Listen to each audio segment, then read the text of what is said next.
Have you ever encountered a hurdle with launching or growing your business? Listen, there are two things that run a business, the back end and your soft skills.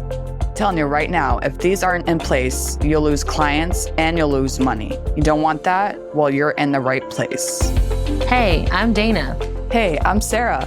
We're your hosts of the Entrepreneur Encounter, and we're going to give you a behind-the-scenes glance into our businesses, give you genuine feedback, tips and tricks, plus occasionally bring on guests that care about supporting you to grow your business organically and nurturing authentic relationships.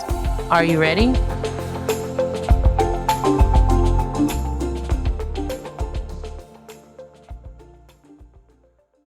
Welcome to another great episode. We are your hosts, Sarah and Dana. Today, we are speaking with Cynthia Hayes, who owns Liger, which is a hybrid marketing firm. I took a glance at the website and I loved what it said in the top, be known for all the right reasons. Cynthia, welcome and thank you so much for being here today. Can you tell us a little bit more about you and your business and all the amazing things? Yeah, happy to. Thanks for having me, ladies. So, Cynthia Hayes, I've been in marketing and communications for 25-ish years, not to give away my age, but it has been my life's work and I love it and enjoy it so much. I joined the mighty Liger team. We started working together probably about 7 years ago before the company was officially formed. And we focus on strategy and execution for marketing. So getting really nerdy with founders and CEOs and marketing teams at enterprise level companies, really to understand their business goals, their objectives, what makes them unique, drawing those things out, and then executing against it. So we have a great team of all kinds of people, from web to social to graphic design to content writers, SEO, all the things that need to come together to make a brand stand out and be known. We do lean into the be known tagline quite a bit because not only do we want our clients' brands to be known in the marketplace for positive reasons, for all the right reasons, solving all the great problems their clients have, all that. We also love for the people that we're working with within the organization to be known inside their organization as like that problem solver and that go-getter who's found the way to untap the potential and all of that. So it is really people and relationship focused, as well as making the brand stand out. So that's kind of Liger in a nutshell for you. I love that. When I think of anything like with marketing or any type of business in itself, it's like a production line, right? You got to start from one side to get to the next. And I love the fact that you have the team that you have that helps build that. Because obviously, for example, you can put a social media post out, but what actually goes behind that? Like, how does that even get to the final thing? Like, you have to do the research and the writing and the graphic design, whatever the case may be. But I think that's awesome that you're able to find the team to create that, produce all that. Yeah. And it's creating that beautiful piece that's going to catch someone's eye and stop the scroll on social media. And then it's a step further, like, how does it fit into the larger plan of like, what other blogs are you putting out? What video content are you creating? Like really meaningful ways that you're tying everything together to amplify the message and not just doing these little one-offs. Oh, that's a fun idea, but they're not connected and they're not building off one another.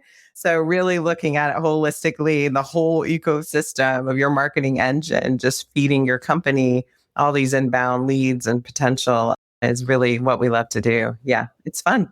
I mean, if you're having fun with it, that's what matters. Marketing should be fun, right? Yeah. I feel like saying it, that sounds so simple of having everything be cohesive. However, as like a solopreneur, I feel like that can easily become something that is overwhelming of how to apply that sort of holistic viewpoint in their business. So is there a way, without outsourcing to a big giant team, how did you combine that in a way that doesn't overwhelm your clients? Yes. So it typically starts with brand therapy. That's what we refer to it as. So, in our conversations with founders and solopreneurs, often they want to either mimic, or they think they need to kind of mimic what their competitors are doing in the marketplace, right? To like, I do that too. I can solve that. I do that. And maybe I do that and I do it better. But that's not typically enough to catch someone's attention, right? So we really love to get into like why did you start this company? Like, what was the passion? What was the unique circumstance that drove you to be like, this isn't a hobby or something on the side I'm going to do for my friends. Like, this is actually something I could make a living doing. And bringing all that passion out creates this like unique story that I think founders often overlook or dismiss, don't think is important or valuable to their brand, like what this company is. So kind of drawing that out of our entrepreneurs and solopreneurs really in this therapeutic way helps to shape the unique value proposition that they actually bring. So it's a unique combination that their competitors aren't bringing because it's not the same people behind the scenes. So drawing that out and then mapping out, you've got to start high level, 30,000 feet.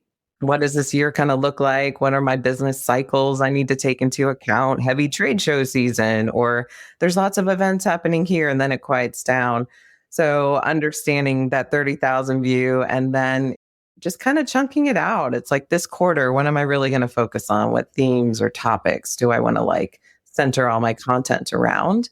And getting it so it's a manageable lift for you, right? And then using automation tools and leaning into AI as much as you can to do some of the heavy lifting, and then you fine tune it. There's lots of ways to make it manageable now, which is nice, but just thinking about all the possible ways can be overwhelming. So just making that list, starting high and then drilling down into the specific tactics is a really helpful approach. And I think that makes you unique and Liger, because brand therapy, I didn't even think about it that way, because as a business owner and the type of work that I do, you got to talk to the people that you're working with to get down to the bottom line, like asking the open-ended questions and figuring out why they did this or whatever the case may be. But I really like the fact that you say brand therapy. It makes total sense. I would have never thought about that. But yeah, that's definitely because you need to get down to the why. Like, why are you doing this? And why do you want to promote that and this and that? So it creates a North Star for you. And when you like focus it that way, like I know you ladies love the soft skills talk too, right? It also leans into then developing your core values, behaviors that you want internally to then spill out externally as you're servicing clients or making promises against your brand. So it helps align that internal and external messaging, which is so critical for the longevity of being able to deliver on your brand promise that you're putting out there. When your people, as you're building your team, they're all aligned in that as well. So I think it's super helpful. I think that might be the hardest part, deciding on your core values. I know like some companies, they only have 3. I met a company yesterday, they have 7. I was like, I don't know if I could remember all 7. 7's a lot. It is a lot. It fit in with their business name, but I was like, that's still a lot to remember. But like the core values are, like you said, a North Star, and that'll decide what brands you partner with or the clients that you attract based on, are you going to align with their values and not just, oh, they can pay me a lot of money to do this. That's right. It is the team you build. It's the team you decide you're going to retain based on their behaviors and it's the core values that you're expecting. Because if someone's reading like a marketing flyer out in the wild and then they contact you, you want that to feel like the same experience. So whoever's answering the phone or responding to the email or chat needs to have the same tone and over deliver or whatever it is that, you've promised in that flyer.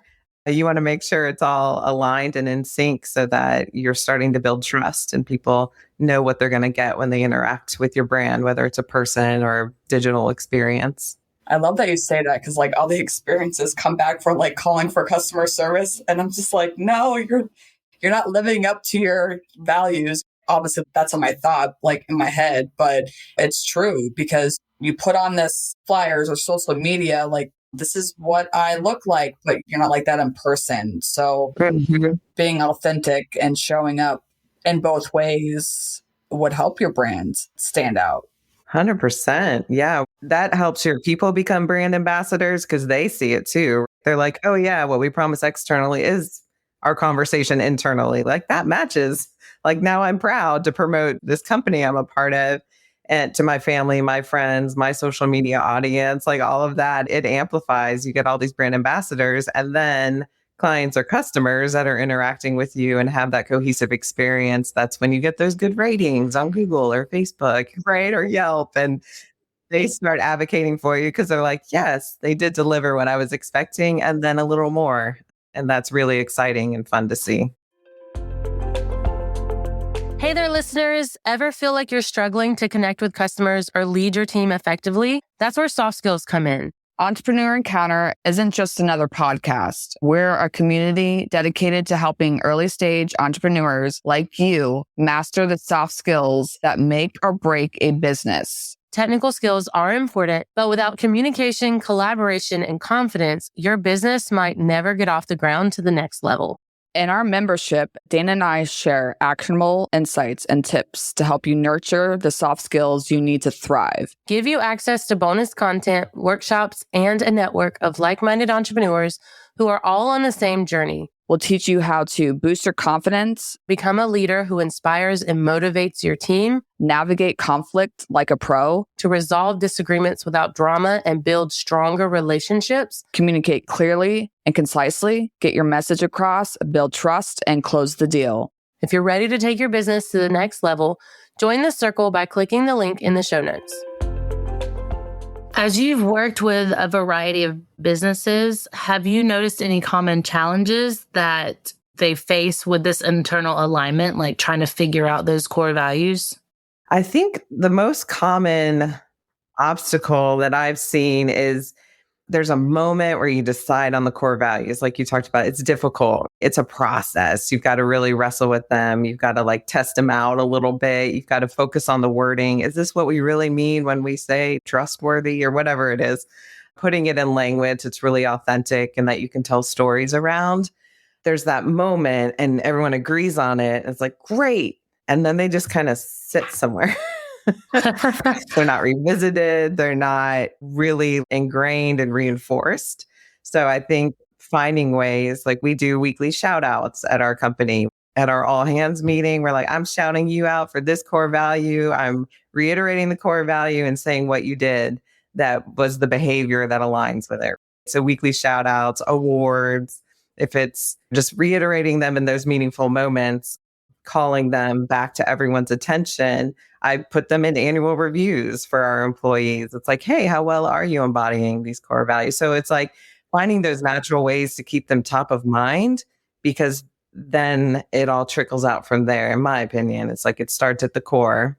And then if everyone's aligned on their behaviors and expectations of each other and what we're expecting to deliver to the clients, then it all gets a lot easier. You don't have to have those conversations as often when things are misaligned because it starts to naturally happen. Ooh. I love that. Like that's speaking my language because like I work with teams and I tell my clients like it's really great to encourage your teams, shout them out, and they do that. Like, what's the weekly win for today? And like they'll say whatever, great job on doing this, so and so, like all these things. And I think that really shows encouragement to others as well, is because let's say that for some reason they're like, well, why don't you shout me out? Well, you got to do your job. You know what I mean? Like, not necessarily saying it like that, but it shows other people that like, hey, like if I do really well, I will get these things. And that's not just in the workplace either. That's personally as well, in your personal life, because we believe that it's all connected, your personal and professional life. So if you're like, I want to do this, to take action, I have to do these steps in order to get that. And then that's my win. And then you can reward yourself as well. I like that you do that with your teams. Yeah, it is really meaningful. I think what gets rewarded gets repeated. When you're focusing on the people who are doing it well, the people who aren't, to your point, are like, wait, I want to experience that, right? Exactly. Then they start to shift that rather than focusing on the people who aren't getting it, because then you start to pull the great performers down a little bit. It's like do the reverse, like focusing on the shouting you out because, and being really specific and like driving it back to this is the why, so that other people start to catch on and they're like, oh, okay. And they start shouting each other out too, which is lovely. You're like, oh, and I saw you being one of ours is Client Crusader. We're like, we want to like exceed expectations. We want to be the client's advocate all the time. And like, what can we do for them next? And so shouting each other out for that, the employees start to like get a hold of that and look for opportunities to shout each other out. And it's reciprocal. And it's a lovely, beautiful thing when it starts to happen. That's awesome. I want to know, is there a favorite success story of clients that has undergone brand therapy that comes to mind that you would be willing to share? Some of the more like just sweet moments, it's probably happened with 3 or 4, especially if they were the founders of the company. They're so focused on numbers and data and whatever. And it's very like, no, we need to hit these numbers. And when we start the conversation and then we start to like, okay, let's write all that down. That's important. We need to capture these things. We're working towards goals. We need outcomes. We get it. We do brand work, like legitimate brand work where we're refreshing a logo or coming up with a tone and voice, of a brand. And what is your photography going to look like and all of that as we're like backtracking through that. But what was your why? Like people cry in these moments when they reflect because a lot of entrepreneurs are so hard on themselves and they work so hard and they never feel like it's enough. They're never getting enough. They're giving more than they feel like they're getting in return sometimes. It's like their whole heart and soul is being poured out into their business. And they're like, but I'm not hitting the revenue goal I'm after, or whatever it is. But when they stop and reflect on what even brought you to do this, we've had multiple entrepreneurs just get like, yeah, and I did that. And I did this thing. And this was like nothing before. And look where we are. And they start to reflect on how far they've come. They get really excited and that gets us really excited. And then we can dig into like really meaningful things with them, which is just a lovely gift. So I can't put my finger on like one story where it was like ashes and then all of a sudden it was amazing. But I feel like the emotional journey that we've been able to help shepherd some entrepreneurs and solopreneurs down has lifted the weight off their shoulders to an extent where they can turn it into something scalable that they can repeat out to people and people get it a little faster, a little quicker, what makes them unique. And then the team just explodes. It's just been fun to see. But you're showing that you like actually care about your clients. It's not like another number, you're making money. Obviously, we start a business because yes, of course we want to make money, but like you have to truly care about the people that you're working with because showing empathy and like getting on their level and having this conversation, because when you have these conversations, that's going to help you, like you said, figure out all the things about their business so that you can make all their amazing things, get on the brand and help them shine, essentially. Yeah, absolutely. It helps us differentiate them from their competitors so that we can find that unique hook. If they have a really quirky sense of humor under it all, we're like, we need to bring that out. Like, you guys are hilarious, Or if they're super nerdy about a certain vertical within their audience, we're like, we should lean into that. You guys love this. And this is your ideal client. Like, let's develop some personas and go after them because your competitors aren't, right? So doing that competitive analysis about how can we help you show up and be known for all the right reasons in your space so that you stand out from your competitors is really fun, but it does start with the people. Exactly. I think that's where a lot of entrepreneurs face challenges because I know when showing up online, you want to cut out all the noise, but there's so much noise that apparently you have to be this way or you have to be this way or you have to show up in a certain way. And I personally thought that at the beginning because I was listening to literally everybody, like, you got to do it this way. And it's like, it got really overwhelming and I didn't want to do it anymore, And then it was like, I don't care anymore. I want to have fun with it. And when, let's say, making a reel or whatever the case may be, I thought, I'm like, I have to be professional because I own a business. Like, I have to wear like professional attire. And I'm like, wait a minute, that's not me. So like showing who you are, but still sharing your message. I think that's better than showing up and trying to be a fake. Yeah, it takes a lot of courage though. So good for you. It is scary to be like, and I'm going to be vulnerable enough to just show up as me. It can be scary, but then you deliver and then everyone's like, oh, yes. And you're you. This is great. Yeah. That's I think that's something I still struggle with. Today is a terrible example, but I don't like me on camera in any way, shape, or form. So I've gotten better over the years, but I have a hard time bringing my authentic or who I am into these videos just because of nerves always get the best of me. It takes me like 5 or more tries to record a 30-second video. which just takes practice. It's almost like training. You're training for it. You're flexing your muscle. It's going to build over time. And it's what's important to you. Maybe eventually you'll be like, you know what? It's not important to me to be on camera. It's just not. But if you decide it is, then you'll flex that muscle enough and you'll build it. And you'll be like, wow, I can't believe 2 years ago I never wanted to do this. This is no big deal. Fair. No, Dana's doing a great job. I believe so. No, she's like, no, I don't want to do that. You're doing great. I joke about on our Instagram page, if there's anything like a reel or story that doesn't have a face on it, I made that. If it has a face, 9 times out of 10, it's Sarah's face, unless I am just that like fired up about whatever the topic is in that moment. Like it has to be in the moment or it won't happen. Yeah. Can't overthink it. That's great.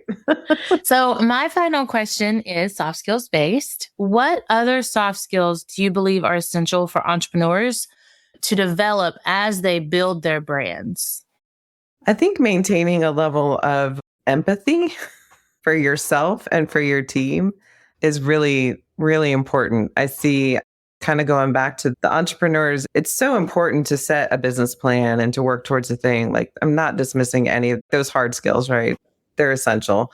But along the way, not forgetting that you've got to give a little self-compassion to yourself along the way, because that then lets you maintain compassion for others and empathy for what they're going through. And it keeps you really responsive and flexible with your team as it grows and with your clients as their needs are kind of changing and being agile, like stopping to reflect on the things that are keeping you up at night and be like, oh, but it's okay. Like I will get to that, or finding resources that helps you be more empathetic and show up for your customers in a different way, I think, than some of your competitors are, where you're like, you know, a client might be coming at you with a certain intensity and you're like, hey, everything good? Because this feels a little more than you usually give. Are you really excited about something? Is there something else going on that I could take a lift off of, you know? And that brings a humanity into the whole business and makes it relational and builds trust and all of that. So I think that's the biggest soft skill that I've seen be really powerful in key moments as businesses grow. I love it. I feel like empathy isn't one that surprisingly we don't hear often. I know we've had at least one episode on it, but it's not a skill that is talked about nearly enough. It's hard to pause for all of us. Like I'm preaching to myself right now too. It's hard for all of us to stop and pause and reflect and be like, wait, I'm getting a little carried away here, or I'm not a robot and neither is this person. Yeah, exactly. Let's cut ourselves some slack a little bit. Yeah. Like you were saying, like compassion. You never know what somebody is going through. Obviously, like a customer can call you and throw an attitude, because obviously I've been on that receiving end, not in business, but like just working in general. But it's like, okay, well, why? What is really going on? Like you just came out of nowhere, you know? So it's like, get on their level and have those conversations, because you never know. If you're at home and you're with your spouse, like, so you can walk through the house stomping your feet on the ground for whatever reason. But it's like, okay, like, wait a minute, like, why are you doing that? You know what I mean? It's so funny because I've done that. I've slammed the door and my husband goes, what's wrong? Like, just having those conversations will definitely open up the doors to figure out what's going on. It does. And even if they're not able or willing to share in that moment, humans appreciate being acknowledged as humans. Yeah. So even if they're like, nothing, and I can't tell you, whatever, it's like you still open the door for that conversation to happen at some point when their life isn't upside down or whatever's happening kind of fades a little bit. It's an opportunity to build relationship rather than tear things down or get sidetracked. Yes. Love that. So, Cynthia, can you tell us where everybody can connect with you and all the great places that you hang out online? Yeah. So I'm on LinkedIn, Cynthia Hayes. It's pretty easy to find me there. I think I actually claimed the /Cynthia Hayes on the LinkedIn handle. Ligermarketing.com is a website. We are part of the Tarkenton companies. So we have some affiliate companies focused around technology and other things that we work with. So yeah, you might see me showing up in a couple different brands, but Liger was my OG and still going strong. So would love to connect with anyone who has questions or thoughts or ideas. I love to learn all the time too. But certainly if anyone has some marketing questions, I am more than happy to have conversations. It's a lot of fun for me, as you can tell. That's awesome. Well, thank you so much. And as always, the information is going to be in our show notes. Until next time. Bye.